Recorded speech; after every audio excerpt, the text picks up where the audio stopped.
That time check was brought to you by ACS Manufacturing Corporation. ISO certified world-class quality. ACS Cellphone Plus Gold. Pa-check up ako sa doktor. May nakitang bukol sa abdo ko. Ooperahan daw ako. May nagsabi sa akin na itry ko daw yung Santon Plus Gold. 3 beses isang araw ako uminom sa loob ng 2 buwan. Natunaw na ang bukol sa abdo ko. Cellphone Plus Gold. Mas pinalakas, pinagaling, pinahusay. Mabibili sa mga butika. Mahalagang paalala, ang Santhone Plus Gold ay hindi gamot at hindi pwedeng gamiting panggamot sa anumang uri ng sakit. Goodbye lumipas siya.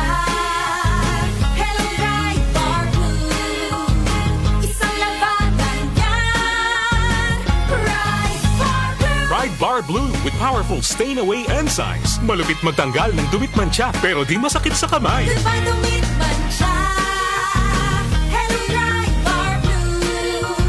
Isang labanan yan. As tested ang cotton and polycotton. Sa mancha, malupit. Sa kamay mo, mabait. Pride Bar Blue. Manufactured by ACS Manufacturing Corporation. ISO certified world-class quality. ACS Cellphone Plus Herbal Capsule. Ako po si Angelica. May bukol po ako sa tuhod, kaya hirap po talaga ako maglakad. Nag-take ako ng Santon Plus araw-araw. At 1 buwan lang, palit ang bukol ko. Epektibo talaga ang Santon Plus Herbal Capsule. Cellphone Plus. Mabibili sa mga butika. Mahalagang paalala, ang Santhone Plus Herbal Capsule ay hindi gamot at hindi pwedeng gamiting panggamot sa anumang uri ng sakit.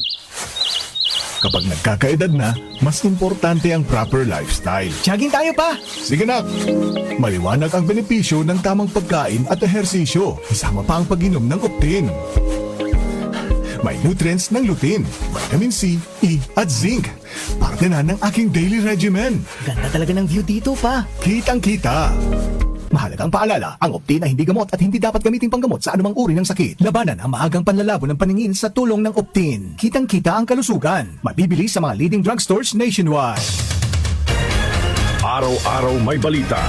47% ng mga Pinoy nakaramdam na sila ay mahirap noong ika-4 Talaga ng ticket sa mga eroplano, asahang bababa sa Pangulong Bongbong Marcos, inaprubahan na ang rice subsidies para sa mga sundalo at pondo para sa oras-oras may kaganapan. Narito na ang balita sa oras na ito. Hatid sa inyo ng 774 News Team. Umaabot na sa 22 ang kumpirmadong election. Umabot na sa 131 specialty centers ang naipatayo ng Administrasyong Marcos sa buong bansa. Updated kayo sa mga nangyayari sa bansa. Hatid ng DWWW 774 News and Public Affairs. Si Brian Kitoriano, Ilocano, nang gigising sa inyo sa 774 Headline. Diaryo sa radyo!